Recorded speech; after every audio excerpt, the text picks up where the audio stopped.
Las revoluciones nacionalistas más destacadas en 1830 se produjo en Bélgica. El Reino de Holanda reconoció la independencia de Bélgica, en cambio fue un fracaso en Polonia, que intentaba separarse de Rusia. En septiembre de 1862, Bismarck intentó conseguir que la oposición aprobara el plan del rey para la ampliación del ejército. Con su poderosa oratoria dejó claras sus intenciones. Las grandes cuestiones del momento, dijo, no se solucionarán con discursos ni con decisiones adoptadas por mayoría. Esos, caballeros, fueron los grandes errores de 1848 y 1849, sino con sangre y acero. Los miembros del Parlamento se quedaron sin habla. Bismarck no había dudado en invocar al fantasma de la guerra para llevar a cabo una política inflexible. Solo unos días más tarde, este terrateniente de Altmark fue nombrado primer ministro de Prusia. Ultraconservador y sin ningún tipo de escrúpulos, no se detendría ante nada, ni siquiera ante los límites de la Constitución. En cuanto tomó posesión del cargo, Bismarck disolvió la Cámara y continuó gobernando sin parlamento y sin presupuesto.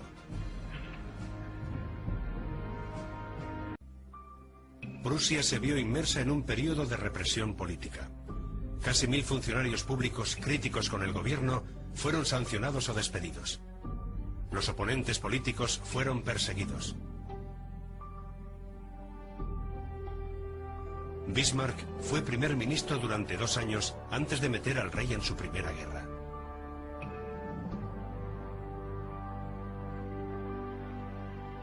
El centro de su atención política se había trasladado al norte. El deseo de Dinamarca de separar el ducado de Schleswig del de Holstein era una fuente de conflictos con la Confederación Germana. Pero Bismarck veía la posibilidad de anexionar ambas provincias a Prusia.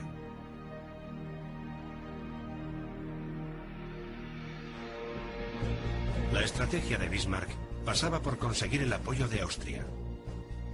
El 1 de febrero de 1864, las tropas austroprusianas avanzaron contra Dinamarca.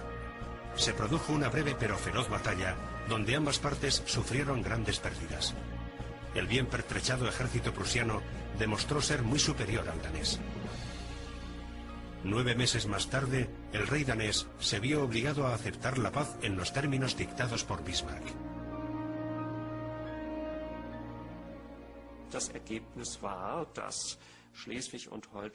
El resultado fue que los ducados de Schleswig y Holstein se separaron finalmente de Dinamarca y pasaron a ser administrados colectivamente por Prusia y Austria.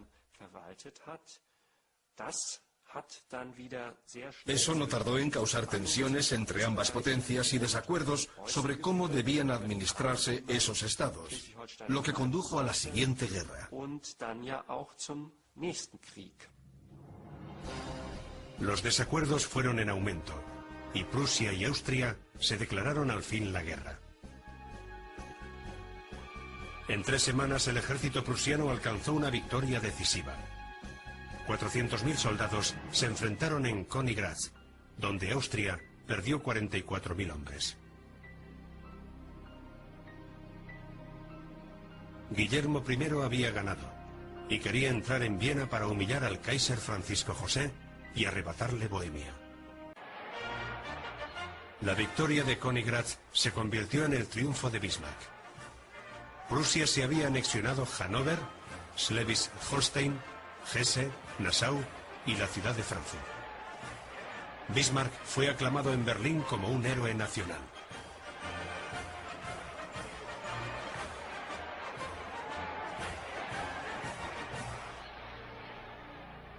La Confederación Germánica se disolvió y Austria fue obligada a salir de Alemania. Bismarck había logrado su objetivo. Todos los estados situados al norte del río Main se reunieron en la Confederación de Alemania del Norte, de la que Bismarck fue canciller. Pero Bismarck tenía que ganarse a los indecisos estados católicos del sur si quería crear una Alemania unificada. Para conseguirlo, pensó en utilizar a Francia. Bismarck provocó a Napoleón III exagerando una causa menor, la sucesión a la corona española, y convirtiéndola en una crisis internacional. 13 de julio de 1870. En el balneario de Elms, el embajador francés intentó presionar al rey prusiano para que éste renunciara para siempre a las pretensiones de los Hohenzollern al trono español. Francia tenía miedo de verse rodeada por dos estados regidos por miembros de la misma familia. Guillermo I se negó. Esa misma tarde, Bismarck recibió un informe de lo ocurrido. Acortó y alteró el contenido de esa información y filtró a la prensa el llamado telegrama de Elms. La reacción del rey parecía ahora bastante más enérgica y decidida de lo que lo había sido inicialmente. Según Bismarck, el telegrama tendría en el toro galo el mismo efecto que una tela roja. Sus cálculos dieron fruto y el emperador francés Napoleón III declaró la guerra a Prusia.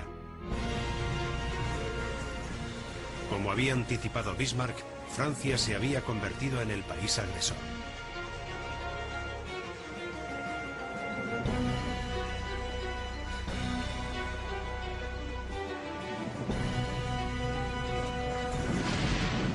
Bismarck sabía que podía contar con el apoyo armado de los estados alemanes del sur. La guerra reunió a todos los alemanes bajo la misma bandera. Soldados de todas las partes de Alemania combatían juntos para lograr la victoria. El ejército francés fue derrotado en la batalla de Sedan el 1 de septiembre de 1870. Napoleón III fue hecho prisionero y conducido a Schloss-Willersholt en Kassel. Tras su reunión con Napoleón III, Bismarck le escribió a su mujer Johanna: «Nuestra conversación fue difícil, puesto que yo no quería tocar asuntos que sabía eran dolorosos para alguien a quien la mano de Dios había humillado tanto. Lo que hemos conseguido es un logro histórico, una victoria por la que debemos dar humildemente gracias a Dios». En la batalla de Sedan se produjeron 25.000 muertos y heridos. La guerra alimentó el odio entre los dos países hasta tal extremo que Alemania y Francia seguirían siendo enemigos durante décadas. En las negociaciones de paz, Francia perdió Alsacia y parte de Lorena, y tuvo que pagar una indemnización de 5.000 millones de francos oro. Tras la guerra con Francia, empezaron las negociaciones con los estados alemanes del sur. Por fin se hacía realidad la visión de Bismarck de una Alemania unificada. El rey Luis II de Baviera se mostró escéptico, pero dispuesto a venderse. Cuando Bismarck le ofreció una buena suma procedente del dinero confiscado a la familia Welfen, el rey cedió y vendió el Estado soberano de Baviera a los prusianos. El 18 de enero de 1871 nació el Segundo Imperio Alemán en la Galería de los Espejos del Palacio de Versalles, y Guillermo I fue proclamado Kaiser de Alemania. 2 meses más tarde, Otto von Bismarck alcanzó la cima de su poder y fue nombrado primer canciller imperial de Alemania.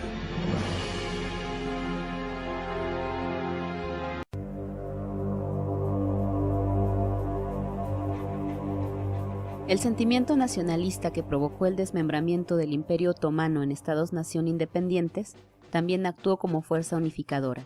Así, en el siglo XIX se formaron los Estados-nación de Alemania e Italia. Hasta finales del siglo XVIII, la región que hoy conocemos como Italia estaba dividida en reinos, principados y ciudades-estado. En 1795, Napoleón Bonaparte invadió la península y creó un imperio republicano que apenas sobrevivirá 20 años. Con su derrota, las grandes potencias dividieron el imperio en un mosaico de estados independientes durante el Congreso de Viena de 1815. A pesar de ello, la idea de una única nación italiana contaba con un respaldo popular muy amplio. La sociedad revolucionaria conocida como los Carbonarios instigó la unificación nacional y organizó revueltas. En 1831, el escritor y patriota italiano Giuseppe Mazzini formó el movimiento político Joven Italia, que profetizaba una nación italiana, independiente, libre y republicana. Los políticos e intelectuales italianos no tardaron en aprovechar esta oportunidad. Camillo Benso, conde de Cavour, primer ministro de Piamonte, en el norte de Italia, provocó la guerra con Austria en 1859 y promovió el resurgimiento o renacimiento de Italia. La política de Cavour se basó en 1. Renunciar a una revolución entre italianos. 2. Abolir el absolutismo e instaurar el liberalismo. 3. Expulsar a los extranjeros con ayuda de alianzas externas. 4. Crear un frente antiaustriaco. Con la ayuda de Francia, Piamonte rechazó a Austria, lo cual permitió a Cavour controlar la mayor parte del norte y centro de Italia. Al año siguiente, en 1860, el carismático patriota Giuseppe Garibaldi invadió el sur de Italia con un ejército de miles de voluntarios llamados Camisas Rojas y conquistó Sicilia y Nápoles. Estas regiones se unieron a Piamonte y en 1861 se proclamó a Víctor Manuel de Piamonte como rey de Italia. En 1866, gracias a la ayuda que había prestado Italia a Prusia en una guerra contra Austria, Venecia fue entregada al nuevo reino. Y en 1870, Roma se convirtió en la capital del reino italiano, aún con la oposición del Papa. Para 1871, con la disolución de los estados pontificios, la unificación de Italia estaba prácticamente completada. El Vaticano, en Roma, se quedó como una de las pocas entidades independientes.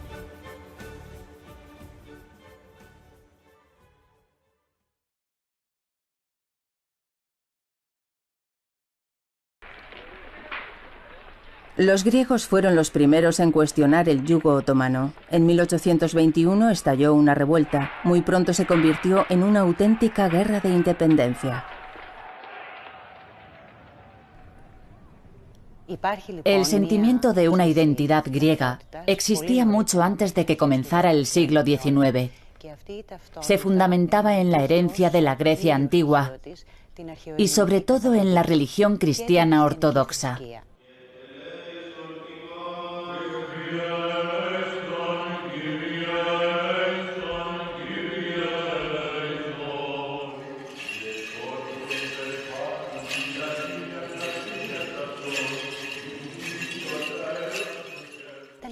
Ese sentimiento de identidad era compartido por la totalidad de los cristianos de los Balcanes. La élite cristiana era griega.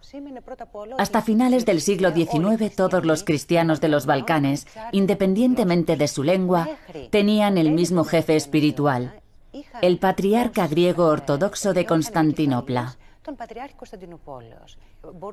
De modo que, ya fuera por la religión, por la lengua o por la educación, puede decirse que la identidad griega fue dominante durante mucho tiempo entre las poblaciones cristianas del Imperio Otomano. Con la Revolución griega, los cristianos ortodoxos del imperio surgieron como un pueblo con una lengua y una historia, una nación griega que aspiraba a ser un estado independiente. Un ejemplo para las otras minorías del imperio para destruirlo desde dentro. Los enemigos lo comprendieron. Con la excusa de proteger al pueblo cristiano oprimido por el imperio musulmán, Francia, Gran Bretaña y Rusia apoyaron a los independentistas griegos.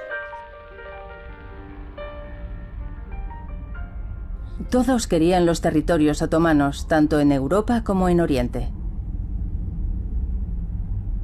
Grecia, en el centro del Mediterráneo, ocupaba una posición estratégica, especialmente para Rusia, que ambicionaba controlar los estrechos del Mediterráneo.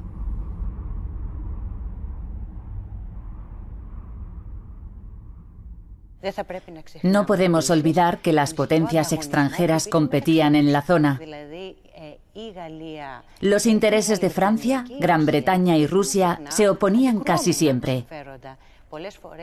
A menudo, dos de estas potencias se aliaban para luchar contra la tercera, de modo que Grecia se encontraba en medio de unos intereses contradictorios, concretamente entre los de Gran Bretaña, que era la potencia naval del Mediterráneo oriental, y los de Rusia, que buscaba una salida al mar Mediterráneo.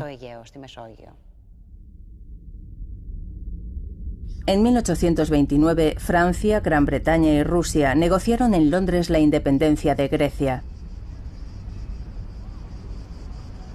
Una independencia que iba a cambiar el destino del imperio. El Imperio Otomano era uno de los mayores de aquella época. Dominaba todo Oriente Medio.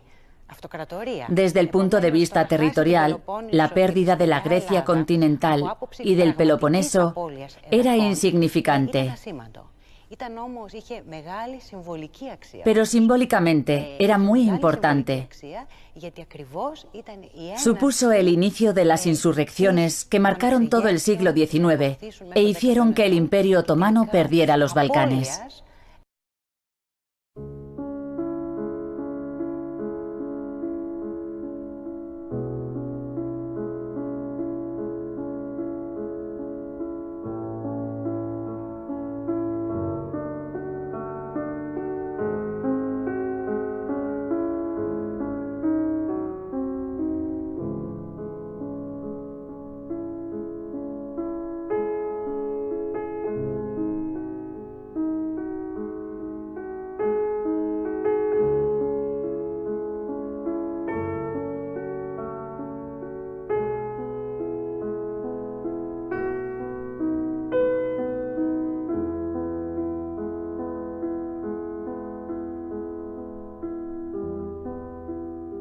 El romanticismo es un movimiento cultural y político originado en Alemania y en el Reino Unido a finales del siglo XVIII. Su característica fundamental es la ruptura con la tradición clasicista basada en un conjunto de reglas estereotipadas. El romanticismo arranca de aquel sujeto que la Ilustración reivindica frente al hombre, que en el cartesianismo deja en manos del Ser Supremo. La autonomía del sujeto como primer logro del pensamiento ilustrado es fundamental para la concepción que el hombre romántico tiene de sí mismo y en la relación a la naturaleza. Diderot y Rousseau rehabilitaban la sensibilidad, la pasión y el amor por la naturaleza. No obstante, mientras el pensador ilustrado puede descubrir el valor de la sensibilidad, no hace de ella el centro de la existencia humana, mientras el romántico concibe para sí y en sí mismo un alma que experimenta intensamente el amor por la naturaleza, que se consume en sus emociones y en sus dolores. Las características principales del romanticismo son el espíritu. El espíritu es la pasión y fantasía, el pesimismo y melancolía y el escepticismo. El individualismo es el uso del yo. El artista es oprimido por la sociedad. Libertad total. Nadie puede parar la expresión libre del artista. La exaltación de la libertad del hombre frente a cualquier ley humana es un tema frecuente. El romántico siente una fuerte admiración por todos aquellos seres que están fuera de la ley, piratas, bandoleros, vagabundos, etc., a lo que considera como verdaderos símbolos de la libertad. El reino de la libertad absoluta es el ideal romántico, al principio de toda ética romántica, la libertad formal en el arte, entidad como necesidad del individuo para explorarse y explorar el mundo exterior y para lograr la comunicación del uno con el todo, en una marcha progresiva hacia la infinitud. Amor a la naturaleza. Es algo admirado por el poeta. El romántico asocia el amor y la muerte, como ocurre con Weather the Get. El amor atrae al romántico como vía de conocimiento, como sentimiento puro y fe en la vida y encima del arte y la belleza. Pero el amor acrecienta su sed de infinito. En el objeto del amor proyecta una dimensión más de esta fusión del uno y del todo. Es un principal objetivo, pero no alcanzará la armonía en el amor. El romántico ama el amor por el amor mismo, y éste le precipita a la muerte y la hace desear, descubriendo en ella un principio de vida y la posibilidad de convertir la muerte en vida. La muerte del amor es vida y la vida sin amor es muerte. En el amor romántico hay una aceptación de la autodestrucción, de la tragedia, porque en el amor se deposita la esperanza en un renacer, en la armonía del uno y del todo. En el amor se encarna toda la rebelión romántica, todas las pasiones terminan en tragedia, todo lo que es limitado termina muriendo, toda la poesía tiene algo de trágico. En la muerte, el alma romántica encuentra la libertad de la infinitud. Evasión de la realidad. Tiene temas históricos, legendarios y exóticos. La poderosa imaginación del romántico choca con la realidad circundante. Como consecuencia de este choque, el poeta busca evasión de lo lejano. La Edad Media será fuente de inspiración para el arte y la literatura. Renacen las leyendas medievales, los cuentos de hadas, los exóticos que se manifiestan en la atracción que sienten los románticos por la España musulmana y por la mitología nórdica que sustituye a la mitología grecolatina. La naturaleza. El romántico considera el paisaje como un elemento importante en su obra. Prefiere una naturaleza que se conecta con sus sentimientos tumultuosos. Por eso buscan paisajes agrestes, noches tormentosas, mar tempestuoso, ambientes nocturnos y sepulcrales, ruinas de castillos medievales. La naturaleza participa de los propios sentimientos del poeta y se convierte en una compañera con la que se comunica. La mujer. Dentro de los ideales está la mujer, figura angelical. El romanticismo es el periodo donde más veces se le denomina a la mujer como el aplegio de ángel. La mujer es espiritual e idealista, ilumina la vida del amante. A ella dedicaron sus mejores poemas. Ella es el centro de todos sus pensamientos, el mundo de sus sueños. La literatura. El romanticismo en su expresión literaria se destacó por la ensoñación poética de los paraísos perdidos y exóticos paisajes. En los hogares y en los talleres se leían los populares dramas por entregas o folletinetes, destacando en el interés del público la lectura del tema de la vida cotidiana, las historias y las leyendas de gestas de cruzados.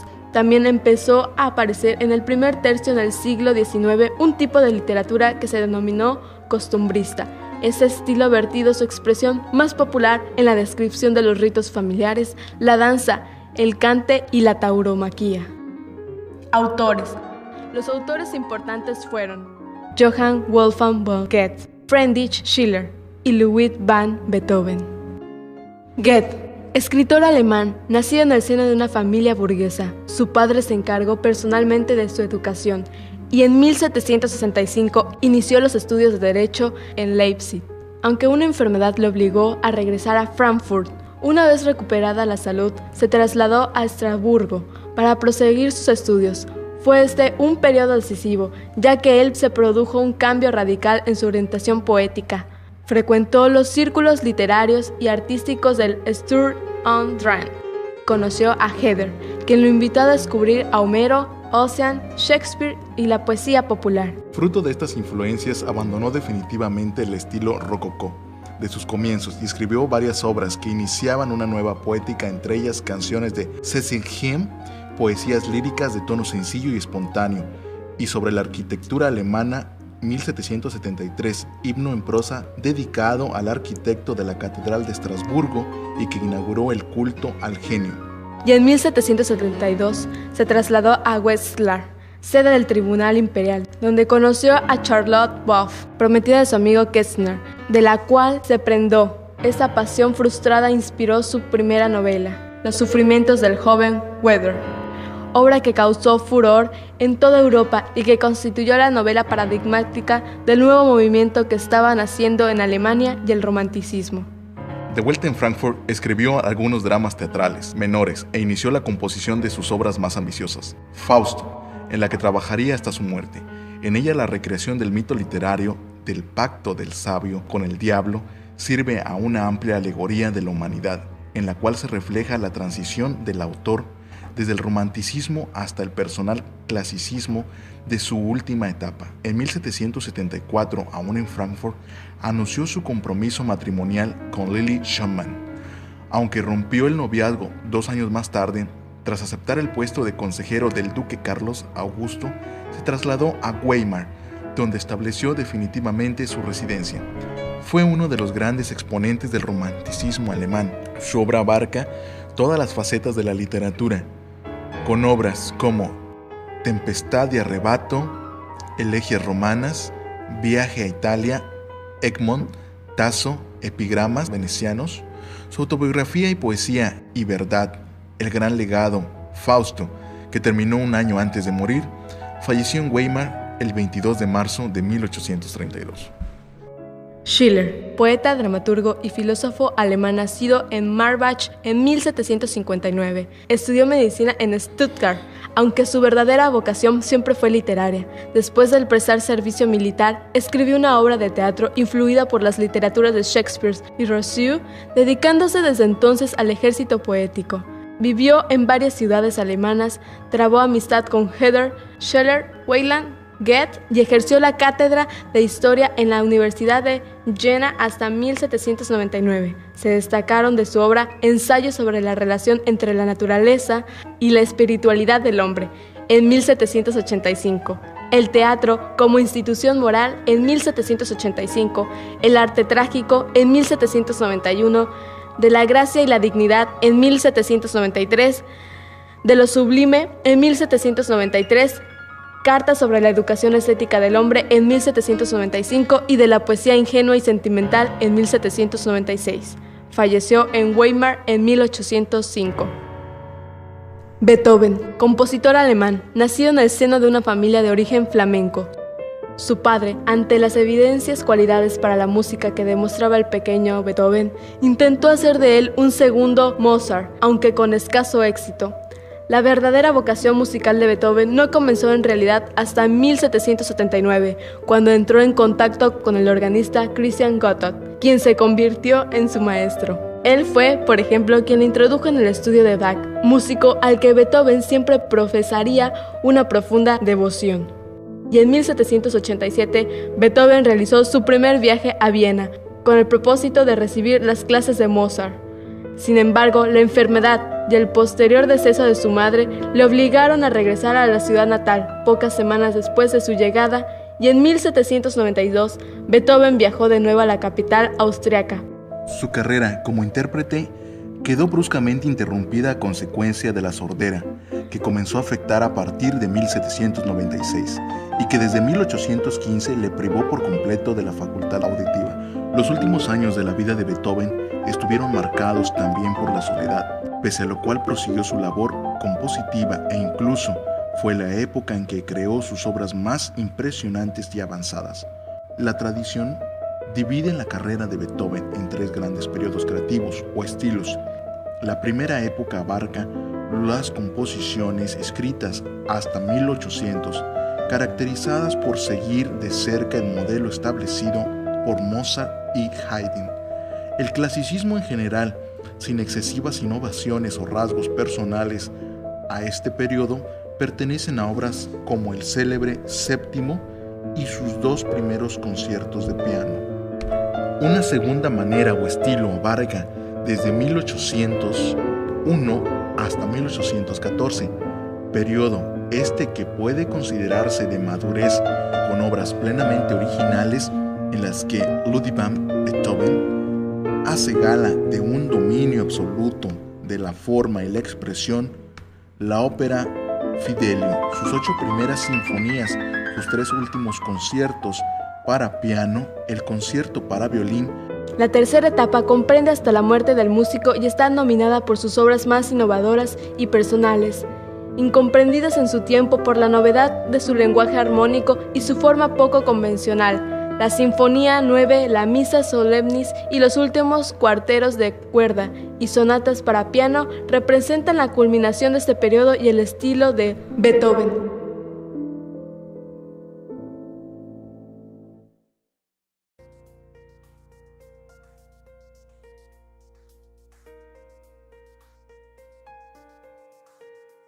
En particular en la historia del arte se habló de realismo desde muy antiguo.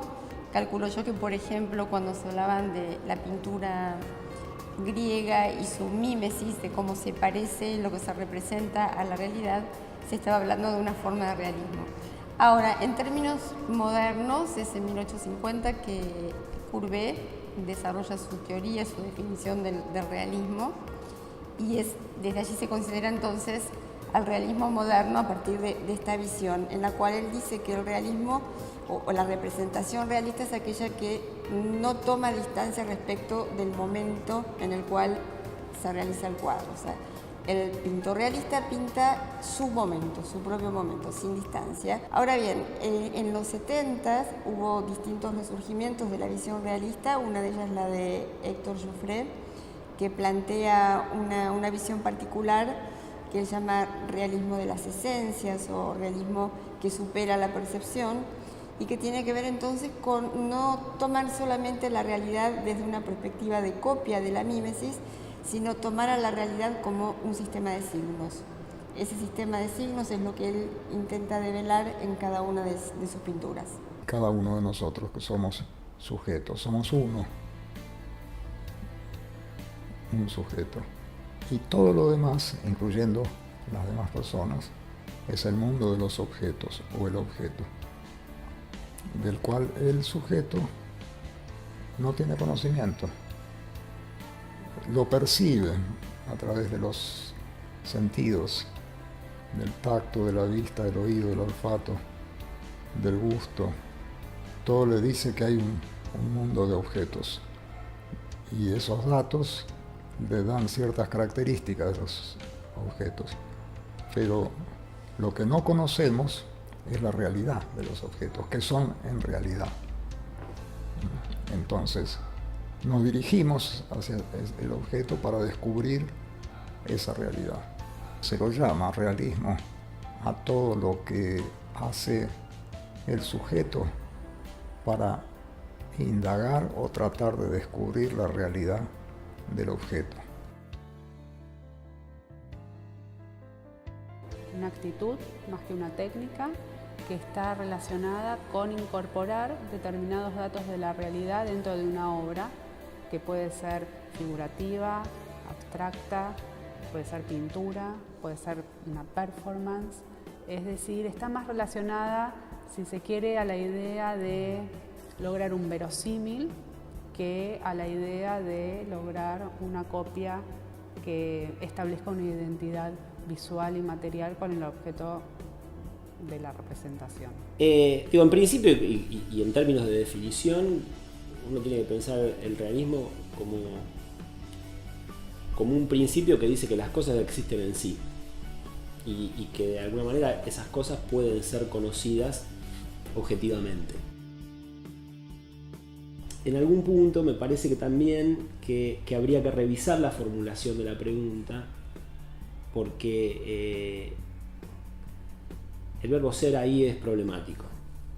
Me parece que es el realismo determina un gesto de inmovilidad en la definición. Es una pregunta por el ser. Y en algún punto, el siglo XX nos explicó en realidad que no se es, que el sujeto no es, que el sujeto de alguna manera deviene.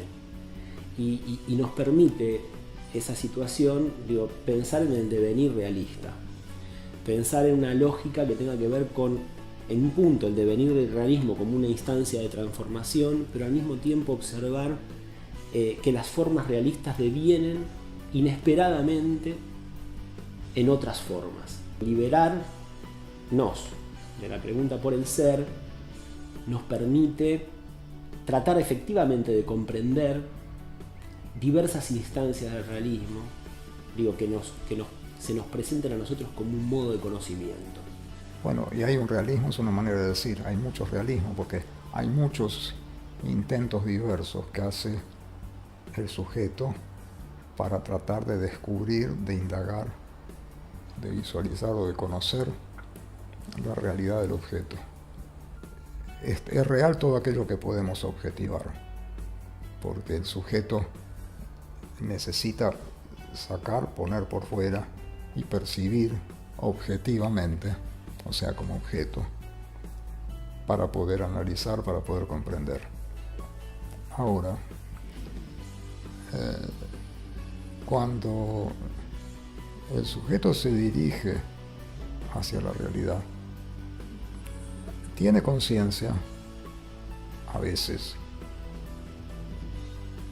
que lo que está percibiendo no es lo real, sino el fenómeno que oculta lo real.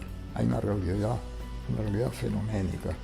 El objeto se hace aparente porque refleja la luz, porque emite un sonido, porque tiene olor, porque al tacto tiene cierta corporeidad.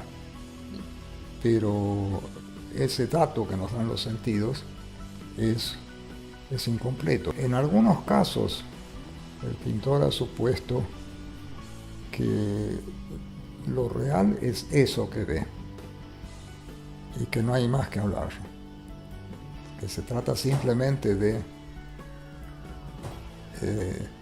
esbozar una mímesis de eso que ve y ya está.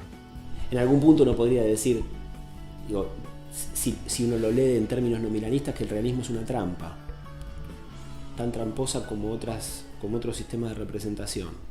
Digo, y en ese punto, digo, hay una situación de tensión que yo podría explicar desde Borges, o por lo menos pensar con Borges, ¿no? Borges trabaja in extremis una figura decididamente nominalista. Digo, y el mejor ejemplo de eso es el Aleph, ¿no? El Aleph de Borges es, digo, la idea de que el cosmos puede ser representado en una esfera de 3 centímetros, ¿no? Pero en realidad también está dialogando con su antítesis, que es hacia adentro del texto Daneri y hacia afuera del texto en el mismo libro, Funes el Memorioso. Funes el Memorioso es la contrafigura que Borges construye en el Aleph. ¿Qué suponen esas dos figuras? Digo, Funes de alguna manera realiza o presupone su lógica que las palabras y las cosas son lo mismo. Digo, en un punto, Funes el Memorioso tarda un día en recordar un día. La pregunta que supone Borges, digo, obviamente por el absurdo, es ¿de qué sirve un mapa de China tan grande como China? Con lo cual, justamente lo que hay ahí es una confrontación in extremis con la lógica realista. Él dice, para poder pensar como para poder escribir, hay que lidir. Él produce en ese objeto una vitalidad. Es decir, el cosmos en algún punto vive adentro de esa esfera o a partir de ese texto, que nos contempla a nosotros. Dice, vi tu cara, que es la cara de ese lector construido cada vez que ese texto se lee. Es un momento emocionante porque uno se siente tocado por el texto. Con lo cual, digamos, hay ahí una entidad que tenía que ver un poco también con la pregunta, digo, ¿en qué medida un objeto que toca al sujeto tiene cualidad de real? ¿No? ¿En qué medida ese Aleph, qué es? En la condición de representación antitética, porque es una figura que está más cerca del nominalismo que del realismo, en su construcción de vitalidad tiene una entidad cercana a lo real. Digo, ese objeto construido efectivamente es palpable, conmociona, ¿no? Como si fuese una lógica de percepción. Bueno, la presencia del fragmento, es decir, cuando Héctor o otros artistas que en los 70 utilizan una visión fragmentada de la realidad, creo que esto tiene que ver y se relaciona con el conceptualismo. El conceptualismo es una forma de entender el arte que reflexiona sobre las condiciones de producción del arte. Entonces dice, bueno, el mensaje es este, es que como que está reflexionando sobre cómo hace cuando hace. De la misma manera, cuando un artista compone en una representación figurativa, va trabajando de alguna manera entre lo general y lo particular. Cuando lo que hace es mostrar solamente lo particular, que sería un fragmento, está haciendo esa operación analítica y aislando a ese fragmento como si fuera el todo. Esto tiene que ver entonces con la representación del todo y las partes. Borges, siendo nominalista conceptualmente, lo que dice es, digo, tanto la realidad como Dios son inaccesibles para las palabras, digamos, ¿no? Es decir, hay una condición de inaccesibilidad. Pero pareciera, digamos, que hay una dirección. Digo, y sobre todo en el Aleph, ¿no? Hay una dirección. Y esa dirección es en algún punto el mito del cine total, es decir, dar cuenta de una totalidad, digamos, la totalidad del orden de lo cognoscible. Cuando ve un rostro, cuando ve objetos, digo, él construye como con signos que necesariamente tienen que ser verosímiles, digo, como fragmentos de realidad. Digo, esa cosmogonía pequeña en esa esfera es como si él pudiese encontrar en esos fragmentos una respiración donde lo real vive. Existen distintos modos de abordar el realismo y desde ese lugar uno incluso hasta podría llegar a pensar determinados aspectos abstractos de la realidad que son traídos dentro de la obra como elementos que contribuyen a la realización de una obra realista. Tenemos claramente, por ejemplo, el caso de los artistas concretos en Argentina, que desarrollaron su producción alrededor de los años 40 y 50, en donde ellos trabajaban con los elementos intrínsecos a la realización de la obra, es decir, con el soporte y el color de la pintura como aspectos reales que eran los que conformaban estas obras que ellos planteaban no como representación, sino como una presentación concreta, por eso concretismo,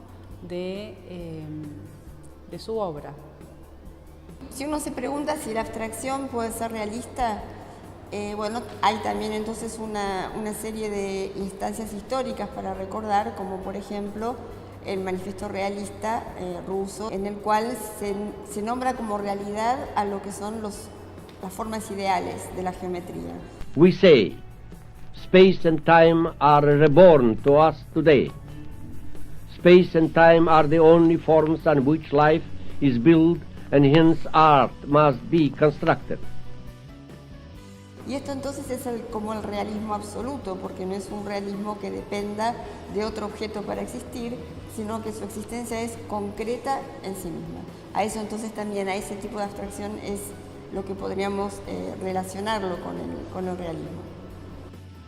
A partir de los años 70 vemos en Argentina un resurgimiento de la pintura figurativa que rápidamente fue identificada con un movimiento realista. Esto no es algo que tenemos que tomar de manera aislada en el campo local, sino que tenemos que establecer un estrecho vínculo con lo que sucedía en el campo internacional. Tenemos que pensar, por ejemplo, que en el año 1972, en la Bienal de Kassel, en Alemania,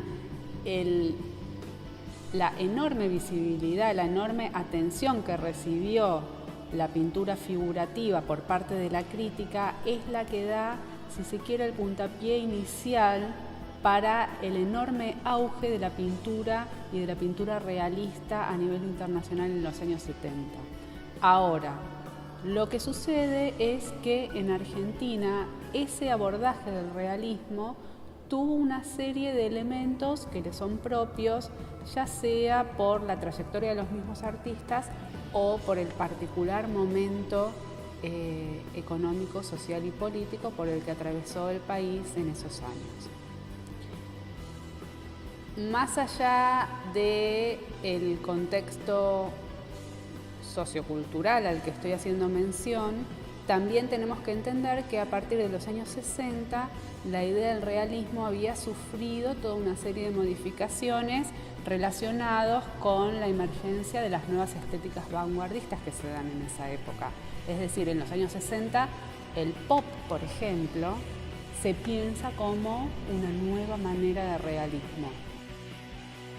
En los 70 entonces hay un fuerte reingreso hacia una figuración icónica con influencias y con, yo diría, persistencias de otras formas realistas de momentos anteriores, y teniendo en cuenta que toda la reflexión y toda esta cuestión analítica que había planteado el conceptualismo está presente como forma de pensar el arte a partir de que existió.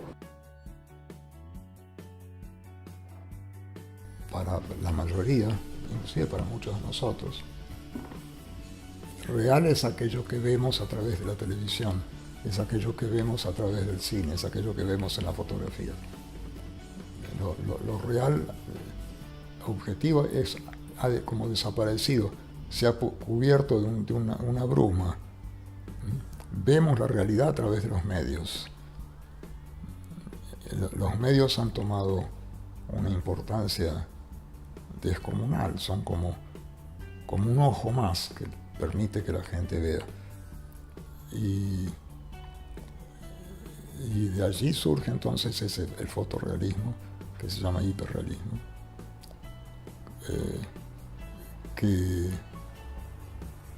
saca del bagaje de la tecnología los elementos que necesita y saca del bagaje de las herramientas del pintor los elementos que necesita para realizar otra vez una pintura con una gran carga de mímesis. ¿Por qué? Porque es lo que dan los medios. El ojo de la tecnología es un ojo frío.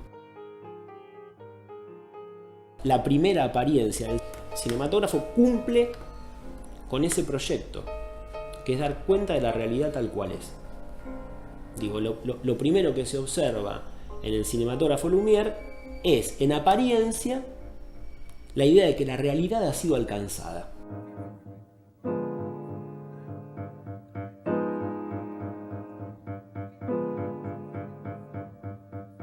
Es interesante, digo, reponer en el momento constitutivo del cine la lectura que Máximo Gorki hace de la primera proyección que él observa del cine. Máximo Gorki es un escritor realista. Y lo que encuentra en el cine es todo lo que le falta al cine para llegar a la realidad. Dice, estuve en una noche de fantasmas. Lo único que vi fueron espectros grises, mudos, que se iban a un lugar que yo desconozco.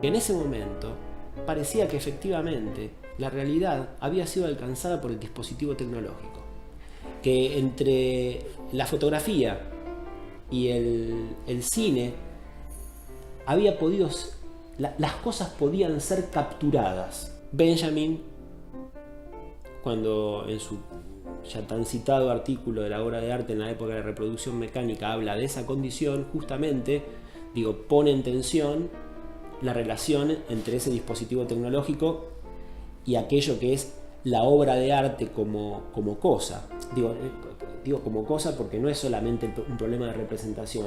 Digo, tiene que ver también con la mirada de un paisaje, digamos. Digo, la fotografía extracta el aura no solamente de la obra de arte, sino también de la naturaleza. Digamos, y de hecho hay algo en nuestra contemporaneidad, digo, que hace que nuestra naturaleza sea mirada bajo los códigos de la representación y no de lo natural. Digo, esa situación ha invertido sus posiciones. Digo, hay también un aprendizaje. Estamos ciegos en un punto. Digo, nosotros estamos afectados viralmente, digo, por una construcción de imagen. Digo, ¿será que lo real ahora hay que capturarlo de otra forma?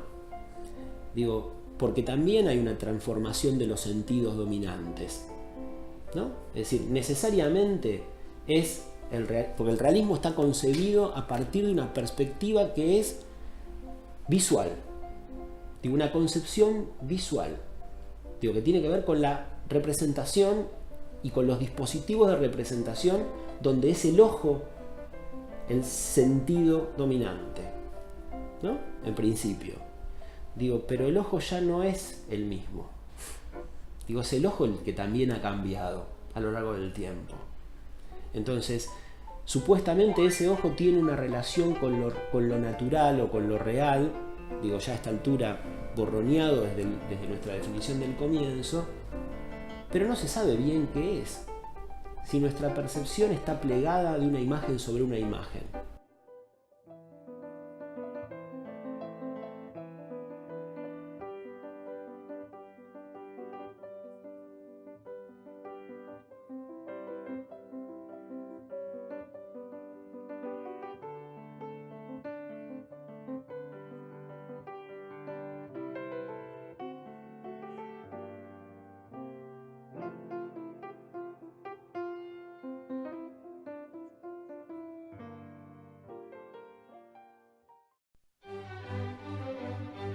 Con el término modernismo se pretende designar el conjunto de corrientes artísticas que, aparecidas entre los últimos años del siglo XIX y los primeros del XX, se correspondieron con el desarrollo técnico-económico de la civilización industrial. Su concepto es muy amplio y abarca disciplinas tan diversas como la literatura, la escultura, la música y las artes decorativas.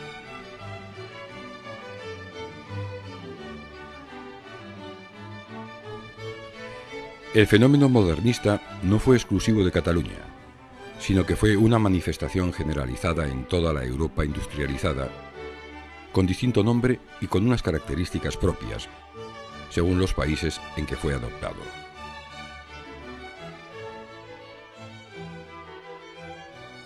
El común denominador entre todos ellos fue el deseo de crear un arte nuevo, joven, rupturista, actual, liberal y diferente a todo lo que anteriormente se había hecho.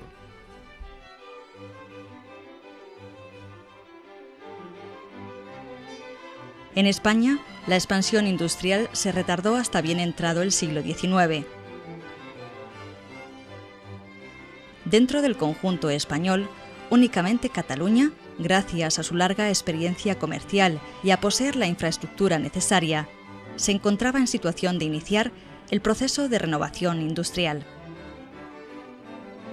El poder burgués, convertido en la nueva aristocracia moderna, controlaría no solo la economía, sino el gusto artístico de la época, que cada vez se hacía más decadente.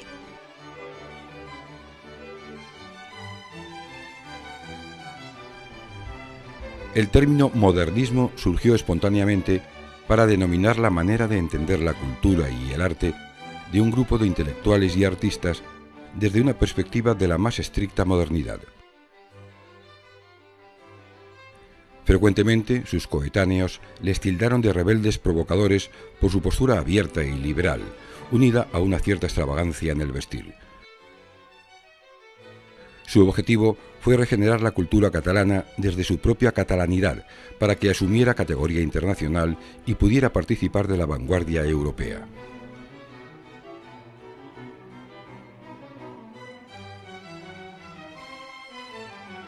Los primeros indicios de regeneración datan de principios de 1890, coincidiendo con el traslado de algunos artistas catalanes a París: Santiago Rusiñol, Miquel Utrillo, Ramón Casas y Enric Clarasó. La incidencia de la obra de estos jóvenes en la plástica catalana fue notable. De sorpresa y de rechazo en un principio ante una pintura que no acertaban a comprender, en apenas 2 años, aquellos artistas se ganaron al público y se convirtieron en los pintores de moda de la clase acomodada, acostumbrándola así a una nueva sensibilidad artística. Esta, ciertamente, jamás fue tan vanguardista como la vanguardia europea. Fue modernista porque, siguiendo la tónica de la época, incorporó todo aquello considerado nuevo y actual. El influjo mayor que recibió la escultura catalana procedió de Auguste Rodin, a la sazón la figura más prestigiosa de Europa. Los escultores catalanes, en su mayoría católicos convencidos, solo asimilaron aspectos de forma y composición, alejándose de los de sentimiento. La arquitectura modernista se planteó como una doble manifestación de la realidad social. Por un lado, la de ser expresión de una época próspera. Por otro, la de representar un sentimiento nacionalista muy arraigado en la sociedad catalana.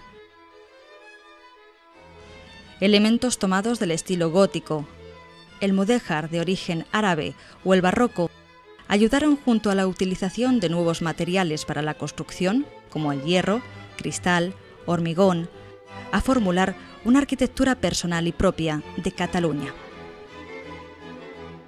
Fue una empresa generalizada en la que todos, tanto los arquitectos titulados como los maestros de obras, aportaron su grano de arena en la expansión del modernismo. Figuras como Domènech y Muntaner, Jujol o Puig y Cadafalch hicieron que el movimiento se extendiera por toda Cataluña, e incluso más allá, como Antoni Gaudí, que llegó hasta el corazón de Castilla, Astorga y León, o la costa de Cantabria, Comillas. Esta es la razón de que la arquitectura catalana posea un toque especial que la hace diferente a otros estilos paralelos en Europa. Combina aspectos de la más estricta modernidad con otros derivados de la tradición arquitectónica catalana y española. A esta particular combinación debemos unir la animada decoración, que busca los temas en el pasado y en la naturaleza para ejecutarlos con medios del más puro sentido artesanal. El modernismo se convirtió en el estilo emblemático y más representativo de Cataluña y de la sociedad burguesa y capitalista de la época de entresiglos. En el estilo modernista se ejecutaron todas las tipologías arquitectónicas, desde casas de vecinos a grandes mansiones de veraneo, hospitales, escuelas, iglesias, conventos o fábricas y bodegas. De esta manera, el modernismo ha dotado a Cataluña de un rasgo identificativo que se ha manifestado crucial para su identidad presente y futura.